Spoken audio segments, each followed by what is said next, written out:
Resident Evil es una saga que nunca ha tenido demasiado miedo a hacer el ridículo y en muchos momentos no se ha tomado en serio a sí misma. A lo largo de los años hemos visto zombies, virus capaces de destruir ciudades, criaturas gigantescas, mutaciones imposibles y científicos que por alguna razón siempre creen que crear un arma biológica capaz de acabar con la humanidad es una excelente idea. Y lo cierto es que todo esto entra dentro de lo que esperamos del mundo Resident Evil, y de alguna manera es verosímil dentro de este mundo. Pero de vez en cuando la saga va todavía más lejos, y hay momentos en los que incluso después de aceptar que estamos jugando a un videojuego sobre personas infectadas con virus experimentales, te quedas mirando la pantalla pensando, ¿pero qué cojones estoy viendo? Así que en este vídeo vamos a repasar 10 de esos momentos más ridículos y surrealistas en toda la saga Resident Evil. Y lo mejor es que hay algunos de ellos que ni siquiera necesitan un monstruo gigante para conseguirlo. ¡Empezamos!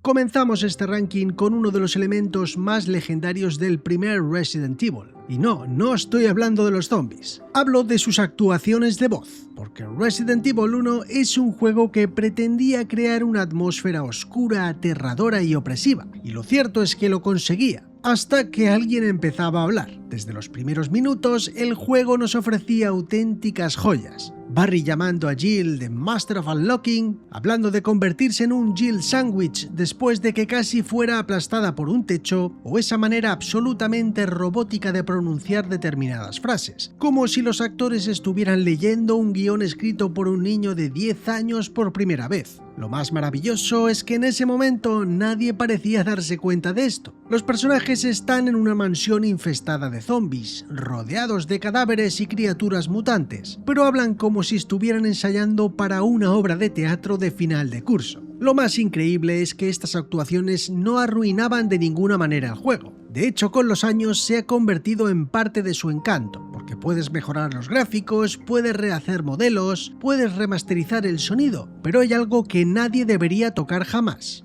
a Barry diciendo Jill Sandwich. A continuación os dejo algunas de estas joyitas de la actuación. I don't know what happened. Barry, where's Barry? What? What is this? What is it? Blood. What is it? Watch out! It's a monster! Let me take care of this.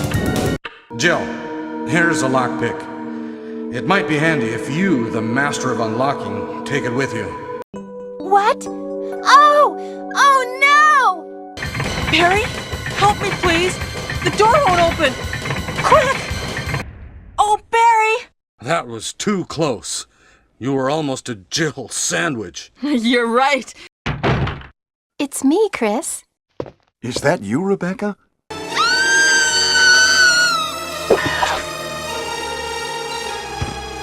Rebecca! Y después de haber escuchado estas auténticas maravillas, continuamos. Resident Evil 6 es un juego que decidió que el survival horror estaba muy bien, pero que quizás había que ponerle un poquito más de explosiones, más persecuciones en vehículos, más acción y por alguna razón también un tiburón gigante. Es uno de los momentos más disparatados de la campaña de Leon, que tiene bastantes. Acabamos enfrentándonos a una criatura marina gigantesca en una secuencia que parece diseñada específicamente para comprobar hasta dónde llega el absurdo, porque una cosa es encontrarse un tiburón mutante en un laboratorio, algo que ya es loco de por sí, pero que bueno, ya lo habíamos visto. Pero Resident Evil 6 quiso llevar la cosa un paso más lejos, recreando una escena en la cual un gigantesco escualo del tamaño de un autobús aplasta entre sus mandíbulas y arrastra durante varios minutos a Elena Harper, mientras que Leon trata de salvarla navegando a lomos de la enorme criatura e incluso metiéndose dentro de la boca de esta. Además, por si la escena no fuese de por sí surrealista, la cosa termina con Elena sin ni un rasguño, como si nada hubiese pasado. Resident Evil 4 es otro de los juegos que no tuvo ningún problema ni complejo en introducir un montón de nuevos elementos en la saga, algunos de ellos completamente absurdos. Sin embargo, no fue hasta que apareció Ramón Salazar que pudimos ver uno de esos momentos más surrealistas de toda la franquicia, porque después de perseguirnos por su castillo echándonos contra todo tipo de monstruos y criaturas para acabar con nuestra vida, este pequeño petrimetre obsesionado con Leon tuvo una idea magnífica: construirse una enorme estatua robótica de sí mismo y, por supuesto, utilizarla para intentar aplastar a Leon, porque aparentemente disponer de soldados, parásitos, cultistas y armas biológicas no era suficiente. Tenía que construir también un robot gigante con su misma cara y vestimenta. Leon corre desesperadamente mientras la gigantesca estatua de Salazar lo persigue por el castillo, y no hay ninguna explicación realmente de por qué esto es necesario, simplemente ocurre. Aunque por suerte en el remake de Resident Evil 4 los desarrolladores se dieron cuenta de que quizás, solo quizás, no era una buena idea incluir esta escena. A lo largo de los años hemos visto a Leon Kennedy haciendo literalmente casi de todo. Desde Resident Evil 2 recibió entrenamiento para enfrentarse a todo tipo de amenazas biológicas. Sobrevivió a zombies, parásitos, monstruos gigantes y conspiraciones internacionales con todo tipo de empresas y organizaciones terroristas. Pero lo que no sabíamos es que en algún momento de su carrera decidió que también necesitaba aprender una habilidad completamente diferente: hacer motocross sobre la fachada de edificios gigantes mientras estos se derrumban. Porque eso es exactamente lo que sucede en Resident Evil Requiem. Leon se sube a una moto y empieza a atravesar el escenario a toda velocidad persiguiendo a Victor Gideon, saltando de estructura en estructura, desplazándose por zonas donde cualquier persona normal habría muerto aproximadamente 3 segundos después, y todo ello mientras lucha contra Gideon y contra perros mutantes. Y Leon lo hace con esa expresión de absoluta indiferencia que lo caracteriza. Ni siquiera parece sorprendido, y se permite el lujo de hacer algún chistecito. Sí, es cierto que Leon ha pasado por multitud de escenas absurdas, pero ¿realmente era necesario llegar a este punto? Otro personaje que también ha cambiado mucho a lo largo de toda la saga y que tiene muchas caras es Chris Redfield. Demasiadas caras, diría yo. A lo largo de la saga hemos visto cómo su aspecto cambia constantemente. El Chris del primer Resident Evil, el de Code Verónica, el Chris del primer remake, el Chris de Resident Evil 5, el de Resident Evil 6, el Chris de Resident Evil 7 y otra vez nuevo cambio en Village. Y con cada juego parece que Capcom decide rediseñarlo una y otra vez. Sin embargo, hay dos versiones de este que son especialmente famosas. Una es el Chris de Resident Evil 5, un hombre que parece haber pasado directamente de ser un agente de policía a prepararse para competir en fisioculturismo. Sus hombros son prácticamente otra criatura de la saga, y sus bíceps parecen tener un propio inventario. También merece especial mención el Chris que aparece en Resident Evil 7. ¿Qué pasaría por la cabeza de los desarrolladores de Capcom para cambiar a Chris Redfield por un tipo normal, que perfectamente podría ser Bernardo, el tipo de la carnicería de la esquina de mi casa?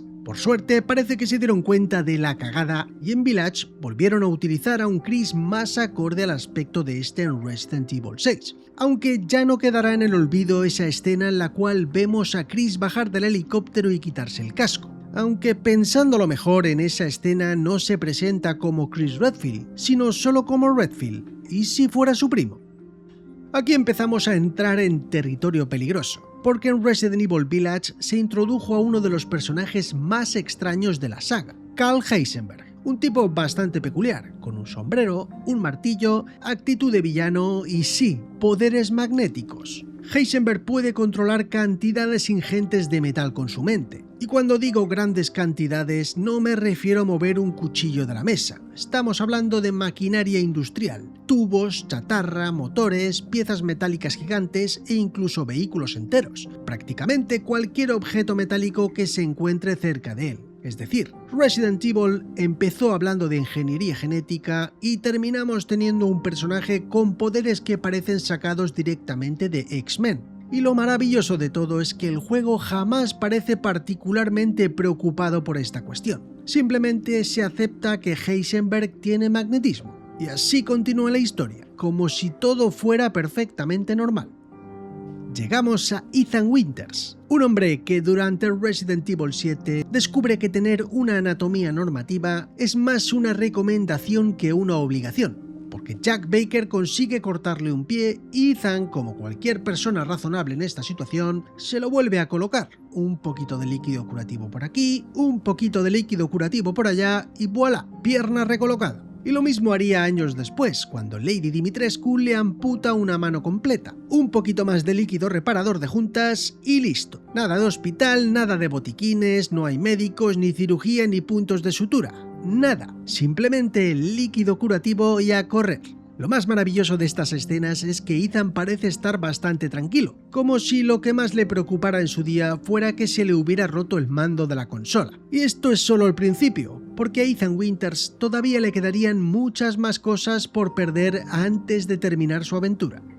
A lo largo de toda la saga Resident Evil hemos visto villanos de todo tipo, algunos de ellos bastante extravagantes, pero pocos con escenas más absurdas que Derek Simmons, porque Resident Evil 6 nos presenta a un villano humano, aparentemente un hombre normal, miembro de una organización política que actúa en las sombras para controlar el planeta. Un hombre que en teoría debería ser el antagonista humano de la historia. Hasta ahí todo normal. Pero entonces ocurre algo. ¿Cómo no? El que es malo malísimo de esta saga, ese humano que trata de conquistar el mundo, empieza a mutar en una criatura que en esta ocasión es una especie de dientes de sable. Algo ya raro de cojones, pero que bueno, en un principio dices, vale, hasta aquí nada como para volverse loco, esto es Resident Evil. Pero entonces vuelve a mutar, esta vez en una quimera gigante. Aquí ya empiezas a escamarte un poco, pero es que la cosa no queda ahí. Después vuelve a mutar, esta vez en un gigantesco Tyrannosaurus Rex, lo cual ya es para que te explote la cabeza. Pero si pensabas que la cosa se quedaba ahí, pues no, aún la cosa va un poquito más allá, porque el bueno de Simmons vuelve a mutar por una cuarta vez, esta vez en una mosca gigante. Y llega un punto en el que parece que el juego está tomando a Simmons como un catálogo completo de criaturas. ¿Qué será lo siguiente? Primero un dientes de sable, luego una quimera, un Tyrannosaurus y luego una mosca.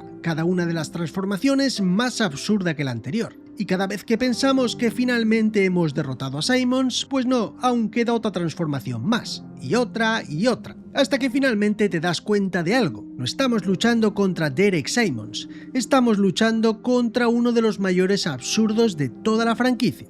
Y llegamos al número 2 de esta lista, otro de esos momentos que nos decían que Resident Evil había dejado de intentar disimular. Y en esta escena tenemos absolutamente de todo. Tenemos por un lado a Chris y a Sheva, por otro a Albert Wesker, tenemos armas biológicas, poderes sobrehumanos, explosiones... ¿Y qué es lo que faltaba? Pues eso, un volcán. Pero no un volcán al fondo del escenario, no. Chris y Sheva pelean contra Wesker literalmente dentro del cráter de un volcán. Hay lava, hay rocas que caen, hay explosiones, temperaturas que en condiciones normales serían capaces de convertir a una persona en ceniza en segundos. Pero todo esto no parece ser obstáculo para Chris y Sheva, que continúan tratando de acabar con Wesker como si allí no pasara nada. En lo que es una pelea de lo más absurda si lo piensas bien. Pero probablemente no es el momento más surrealista de todos, el cual llega justo poco después, porque después de sobrevivir a todo esto llegamos al número 1, y es que hay momentos que son absolutamente memorables, y luego, en un nivel superior, está la escena de Chris y la roca.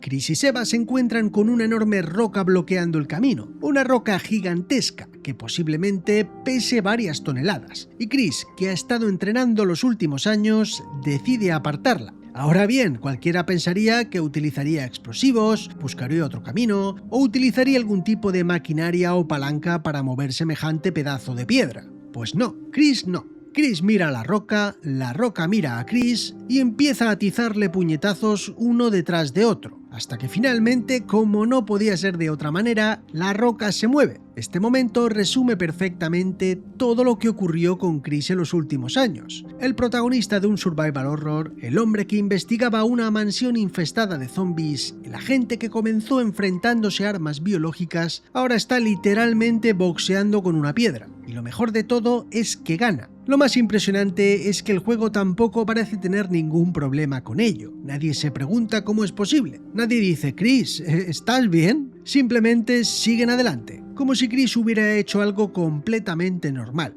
Y estos son solo 10 ejemplos, porque hablar de Resident Evil es hablar de una saga que empezó como survival horror, con toques de serie B, y terminó teniendo personas con superpoderes, robots gigantes, hombres que controlan el metal y a Chris Redfield golpeando una roca. Pero quizás esto sea precisamente lo que hace especial a Resident Evil, porque aunque la saga sea oscura, violenta y terrorífica, también sabe perfectamente cómo cruzar esa línea entre esto es creíble y esto es completamente absurdo, y sinceramente espero que nunca dejen de hacerlo. Espero que os haya gustado el vídeo y si ha sido así, pues ya sabéis, dejad un like, hypead, suscribíos al canal si no lo estáis, nos vemos pronto con más contenido. ¡Chao!